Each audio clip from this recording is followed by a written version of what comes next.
അന്ന് ഒരുപാട് പേര് ഉണ്ടായിരുന്നിരിക്കും കേട്ടോ. പക്ഷെ സോഷ്യൽ മീഡിയ ഫേസ് ചെയ്യാനുള്ള ഫിയർ കാരണം ഒരുപാട് പേര് വീഡിയോ ചെയ്യുന്നില്ലായിരുന്നു. ഗട്ട്സ് ഉള്ള കുറച്ച് പേരാണ് അന്ന് വീഡിയോ ഇട്ട് തുടങ്ങിയത്. വീഡിയോ ഇടുമ്പോ അറിയാലോ, പണ്ടൊക്കെ ഇതിന്റെ 100 ടൈംസ് ഉണ്ടായിരുന്നു. ബുള്ളിങ്ങും ഇതൊക്കെ ഹറാസിംഗ് ഒക്കെ കുറെ ഉണ്ടായിരുന്നു. ചേച്ചി അന്നും ഫേസ് ചെയ്തിരുന്നോ?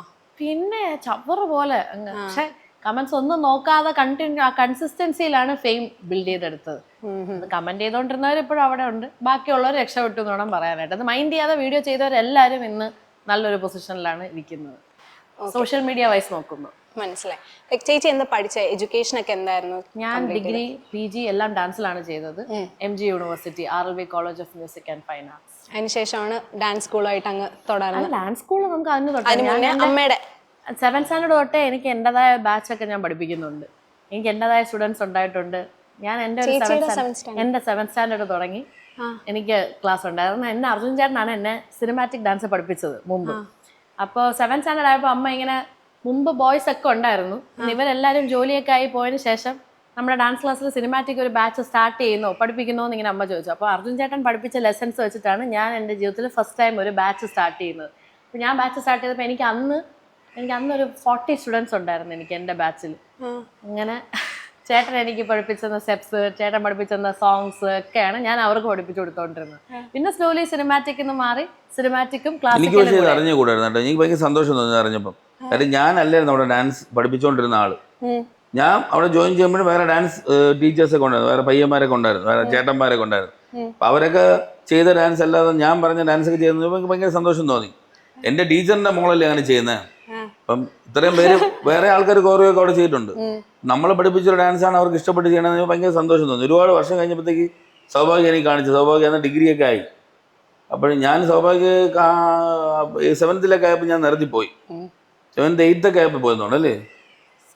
7th 8th ആയപ്പോഴത്തേക്ക് ഞാൻ നിർത്തി. ഞാൻ അപ്പോഴത്തേക്ക് ടെക്നോ പാർക്കിൽ കയറി. എൻ്റെ സൗഭാഗ്യ ഫോണിലൊക്കെ വിളിക്കുമ്പോൾ സൗഭാഗ്യ ടീച്ചറിൻ്റെ കോൾ എടുക്കുമ്പം ടീച്ചറുണ്ടോ സൗഭാഗ്യം എന്നൊക്കെ ചോദിക്കണ ഇതേ ഉള്ളൂ. അല്ല അങ്ങനെ പിന്നീട് ഞാൻ ഒരുപാട് ഡിഗ്രി കഴിഞ്ഞാണ് കാണുന്നത്. ഈ എൻ്റെതായ ക്ലാസ് ഒക്കെ സ്റ്റാർട്ടിന് ശേഷം പിന്നെ ഒരിക്കൽ അർജുൻ ചേട്ടൻ ഇങ്ങനെ അമ്മയെ വിസിറ്റ് ചെയ്യാൻ വേണ്ടി വന്നപ്പോഴത്തേക്ക് ഞാൻ കൊറിയോഗ്രാഫ് ചെയ്തൊരു സോങ് ഇങ്ങനെ കളിച്ച് കാണിച്ചു കൊടുക്കുകയൊക്കെ ചെയ്തു ചേട്ടന്. അപ്പോൾ ചേട്ടൻ കൊള്ളാന്നൊക്കെ പറഞ്ഞു. അന്ന് അന്യനില് കണ്ണും നോക്കിയ, അതാണ് ഞാൻ ആദ്യമായിട്ട് സ്വന്തമായിട്ട് സ്റ്റെപ്പ് ഇടുന്ന ഒരു സോങ്. അപ്പോൾ അതൊക്കെ കാണിച്ചു കൊടുത്തു. അങ്ങനെ കൊള്ളാമെന്ന് പറഞ്ഞു. അപ്പോൾ അങ്ങനെ എൻ്റെ 7th സ്റ്റാൻഡേർഡ് തുടങ്ങി ഞാൻ ഈ ഡാൻസ് ക്ലാസ്സിൽ പഠിപ്പിച്ച് സ്റ്റാർട്ട് ചെയ്തിട്ടുണ്ടായിരുന്നു. കാരണം എൻ്റെ അമ്മ എപ്പോഴും പറഞ്ഞിട്ടാണ്, അമ്മ 7th സ്റ്റാൻഡേർഡ് തുടങ്ങി ക്ലാസ് എടുത്ത് തുടങ്ങി. അപ്പോൾ എനിക്ക് ഒരാഗ്രഹം ഉണ്ടായിരുന്നു, എന്നാൽ എനിക്കും ഞാൻ 7th പഠിക്കുമ്പോൾ തൊട്ട് എനിക്ക് എൻ്റെതായ ഒരു ഇൻകം എനിക്ക് പഠിപ്പിക്കണം എന്നൊക്കെ. പക്ഷെ അന്ന് തൊട്ട് ഇന്ന് വരെ ഈ താരകെല്ലാം ഡാൻസ്. നമ്മുടെ രണ്ട് ഫാമിലിയുടെ ഒരു കോമൺ സംഭവം എന്താണെന്ന് വെച്ച് കഴിഞ്ഞാൽ, ഞാനും 6ാം ക്ലാസ്സിൽ 5ാം ക്ലാസ്സിൽ ഡാൻസ് കളിക്കുമ്പോൾ ഈ പറഞ്ഞ പോലെ പ്രോഗ്രാംസ് ഒന്നും ചെയ്യില്ല. അപ്പം ടീച്ചറിൻ്റെ അടുത്ത് പോകുമ്പോൾ ഒരു +1 പോകുന്നത്. അല്ല 10ാം ക്ലാസ് തൊട്ട് പോയി +1 തൊട്ട് പ്രോഗ്രാം തുടങ്ങി. 10th വന്നു. അപ്പം +1 തൊട്ട് എനിക്ക് ഇൻകം വന്നത് എൻ്റെ അടുത്ത് വീട്ടിൽ അവിടെ പൈസ അവിടെ കയ്യിൽ വെക്കണ്ട, അങ്ങനെ എൻ്റെ അടുത്ത് പറഞ്ഞിട്ടില്ല. നമ്മളുണ്ടാകുന്ന പൈസ നമുക്ക് എടുക്കാം. അതുപോലെ സൗഭാഗ്യം അങ്ങനെ ഒരു ഇതുണ്ട്. 7th സ്റ്റാൻഡേർഡ് സൗഭാഗ്യം എടുക്കുന്ന ബാച്ചിൻ്റെ പൈസ സൗഭാഗ്യയുടെ പൈസ ആയിട്ട് എൻ്റെ ടീച്ചർ വെച്ചു. അപ്പം നമുക്കൊരു അങ്ങനെ നമ്മൾ ഏൺ ചെയ്യുന്ന പൈസയ്ക്ക് ഒരു വാല്യൂ ഒക്കെ നമുക്ക് അന്ന് വരും. മനസ്സിലായില്ലേ? എനിക്ക് അതേപോലെ തോന്നി, ഇപ്പം നിങ്ങളുടെ ഫാമിലി എന്ന് പറയുന്നത് ഭയങ്കരമായിട്ട് എല്ലാം സെലിബ്രേറ്റ് ചെയ്യുന്നതും അതേപോലെ ഇങ്ങനെ ഈ പിടിച്ചിരിക്കുന്ന ഒരു ഫാമിലി ആയിട്ട് എനിക്ക് ഫീൽ ചെയ്തിട്ടില്ല. എന്ന് വെച്ചാൽ എല്ലാം എൻജോയ് ചെയ്യുന്നു, ഇങ്ങനെ പാടില്ല അങ്ങനെ പാടില്ല. ഇപ്പൊ ചേട്ടൻ പറയുമ്പോഴാണെങ്കിൽ പോലും പണ്ട് ഞാൻ എൻ്റെ വീട്ടുകാരുടെ കൂടെ ആയിരുന്നു, അപ്പോൾ അവരുടെ റെസ്ട്രിക്ഷനിലാണ് പൊക്കോണ്ടിരുന്നത്. പക്ഷെ ഇന്ന് നിങ്ങളൊരു ഫാമിലി ആയിട്ട് നിൽക്കുമ്പോഴാണെങ്കിൽ പോലും എനിക്ക് ഫീൽ ചെയ്ത് നിങ്ങൾ ഒന്നും കൂടെ എൻജോയ് ചെയ്ത് ജീവിക്കുന്ന ഒരു വൈബായിട്ടാണ് തോന്നിയത്. ലെറ്റ് ഇറ്റ് ബി, എന്താണോ ആ രീതിയിൽ പോകുന്ന ഒരു ഹാപ്പി കപ്പിൾ പോലെയാണ് തോന്നുന്നത്. പക്ഷെ എല്ലായ്പ്പോഴും ഹാപ്പി ആയിരിക്കില്ലല്ലോ. അപ്പൊ അതല്ലാത്ത മൊമെന്റ്സ് ഒക്കെ നിങ്ങൾ എങ്ങനെയാ മാനേജ് ചെയ്യുന്നത്? പെറ്റ്സിന്റെ കൂടെ ഇരിക്കും. ചേട്ടൻ ഒരു നല്ല മൂവീസ് ഒക്കെ എൻജോയ് ചെയ്യുന്ന ഒരാളാണ്. സീരീസ് ആണെങ്കിലൊക്കെ എൻജോയ് ചെയ്തിട്ട് കാണുന്ന ഒരാളാണ് ചേട്ടൻ. എനിക്ക് തോന്നുന്നു കുറച്ചു നേരം അങ്ങനെയൊക്കെ കണ്ട ഒന്ന് റിഫ്രഷ് ആവും. പെറ്റ്സിന്റെ കൂടെ ഇരുന്ന ഓക്കെ ആവും. എനിക്കൊക്കെ പെറ്റ്സിന്റെ കൂടെ ഇരുന്ന പെട്ടെന്ന് മൂടിയാണെങ്കിൽ ആദ്യം ഞാൻ ചൂസ് ചെയ്യുന്ന എൻ്റെ ഡോഗ്സിന്റെ കൂടെ പോയി ടൈം സ്പെൻഡ് ചെയ്യും. അതായിരിക്കും എനിക്ക് ഇൻസ്റ്റന്റ് ആയിട്ട് ഒരു റിലീഫ് കിട്ടുന്നത്.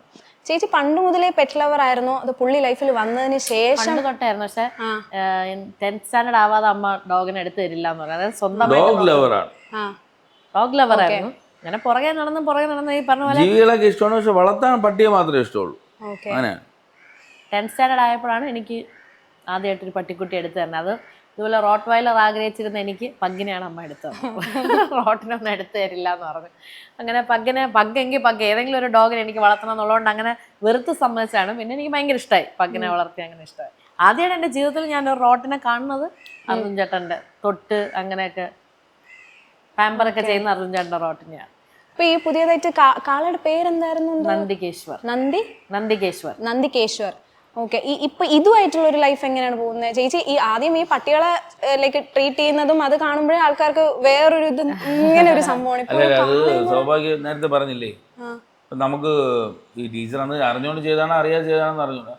നമ്മളെപ്പോഴും ഡോഗിനെ ഒരു ആനിമലിനെ ചൂസ് ചെയ്യുമ്പോൾ എപ്പോഴും നമുക്ക് അതുമായിട്ട് ടൈം സ്പെൻഡ് ചെയ്യാനുണ്ടോ, അതിൻ്റെ എനർജി നമുക്ക് ഉൾക്കൊള്ളാൻ പറ്റുമെന്നൊക്കെ നോക്കിയിട്ടാണ് ഒരു പെറ്റിനെ തിരഞ്ഞെടുക്കാൻ. ഒരു വർക്കിംഗ് ക്ലാസ് ഡോഗിനെ എടുത്ത് നമ്മൾ വീട്ടിലിട്ട് എപ്പോഴും കൂട്ടിയിട്ട് വെച്ചൊക്കെയാണ് ചെയ്യുന്നത്. അപ്പം അഴിച്ചു വിട്ടാൽ കടിക്കും, ആര് പിടിച്ചാലും വലിച്ചുകൊണ്ട് ഓടും എന്നൊക്കെ പറയാം. അത് കാര്യം അതിന് അത്ര എനർജി ഉണ്ട്. പ്രോപ്പറായിട്ട് അതിൻ്റെ കൂടെ ടൈം സ്പെൻഡ് ചെയ്ത് ട്രെയിനിങ് അല്ലെങ്കിൽ അതിനൊരു ബിഹേവിയർ പറഞ്ഞു കൊടുക്കാൻ പറ്റിയില്ലെങ്കിൽ അതിനെ വളർത്തരുതെന്ന് പറയും. സ്വാഭാവികം എൻ്റെ കൂടെ ജീവിച്ചപ്പോഴത്തേക്ക് തൊട്ട് സ്വാഭാവികം അറിയാം നമ്മൾ എന്ത് കണ്ടാലും നമ്മൾ വാങ്ങിക്കും, നമ്മളെ കൊണ്ട് പറ്റുകയാണോ നമുക്ക് വാങ്ങിക്കും എന്നുള്ളത് സ്വാഭാവികം അറിയാം. ഇപ്പം പെട്ടെന്നൊരു കാളെ കണ്ട് ഷോക്കായി പോകാനൊന്നും എൻ്റെ ഭാര്യ നിൽക്കില്ല. പക്ഷെ ഞാൻ കാളെ വാങ്ങിച്ചുകൊണ്ട് വരുമായിരിക്കും എന്നിങ്ങനെ പ്രതീക്ഷിച്ചിരുന്നു. അവിടെയോ ഞാൻ വാങ്ങിക്കണം എന്ന് വിചാരിച്ച് പോയതല്ല. ഞാൻ ജസ്റ്റ് എന്താണെന്നൊന്ന് എക്സ്പീരിയൻസ് ചെയ്യാൻ കൊള്ളാമെന്നുണ്ടെന്ന്. വൈഫ് തമിഴ്നാട്ടിലെ കാര്യമാകുമ്പോൾ നമുക്ക് തമിഴ് കൾച്ചറൊക്കെ എന്താണെന്ന് അറിയണമല്ലോ. അങ്ങനെ ഞാൻ തമിഴ്നാട്ടിൽ പോയി വളരെ റിമോട്ടായിട്ടുള്ള സ്ഥലത്തേക്കാണ് പോയത്. ഇസ്ലാം പട്ടിയൊക്കെ അല്ലേ, ആരും പരിചയമൊന്നുമില്ല, ചുമ്മാ പോയി അവരോട്.